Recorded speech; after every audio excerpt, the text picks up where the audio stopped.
Hello বন্ধুরা, আজকে আমার রান্নাঘরে দেখাবো মটরশুঁটির পোড়া। দেখতে থাকবেন পুরো ভিডিওটা। তো দেখো, মটরশুঁটি থেকে আমি মটরশুঁটিগুলো বের করে নিয়েছি, তারপরে জল দিয়ে ধুয়ে নিলাম। কড়াইয়ের মধ্যে আমি সিদ্ধ করে দিচ্ছি, হালকা একটু সিদ্ধ করে নেব লবণ দিয়ে। সিদ্ধ হয়ে গেছে, এখন এটাকে নামিয়ে ফেলে পাটায় বেটে নেব। আর ভিডিওটি ভালো লাগলে অবশ্যই সাবস্ক্রাইব, লাইক, কমেন্ট করে পাশে থাকবেন। পাটায় বেটে নিলাম।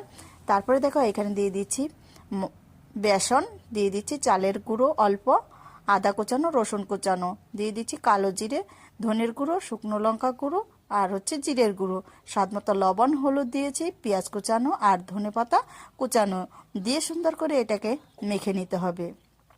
ভালো করে মাখবেন, না তো বড়াটা খেতে কিন্তু একদমই ভালো লাগবে না। তো দেখো, আমি আমার মতো শেপ দিয়ে নিচ্ছি, আপনারা আপনাদের মতো শেপ দিয়ে নেবেন। তারপরে আমি সব কয়টাই সুজির মধ্যে এইভাবে করে মিশিয়ে নিব গায়ে গায়ে। এখন কড়াইয়ের মধ্যে আমি তেল দিয়ে দিচ্ছি, সব কটাই বানিয়ে ফেলেছি লম্বা লম্বা করে, একটু চারকোনা করে, বিস্কুটের মতো করে।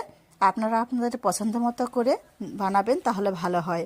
দেখো, তারপর কড়াইয়ের মধ্যে তেলটা গরম হয়ে গেলে আমি এপিস্ট ওপিস্ট করে ভেজে কিন্তু নামিয়ে ফেলবো। তাহলে বাড়িতে একবার হলেও ট্রাই করে দেখবেন, এইরকম মটরশুঁটির বড়া খেতে কিন্তু অসাধারণ লাগে। তো এই দেখো, ভেজে কিন্তু আমি নামিয়ে ফেলেছি। আপনারাও বানাতে কিন্তু একদমই ভুলবেন না। সুন্দর করে ভেজে নামিয়ে ফেললাম। এখন একটু একটু সস দিয়ে খেয়ে দেখবো কেমন হয়েছে। এই দেখো, অসাধারণ, কিন্তু ভেঙেও দেখা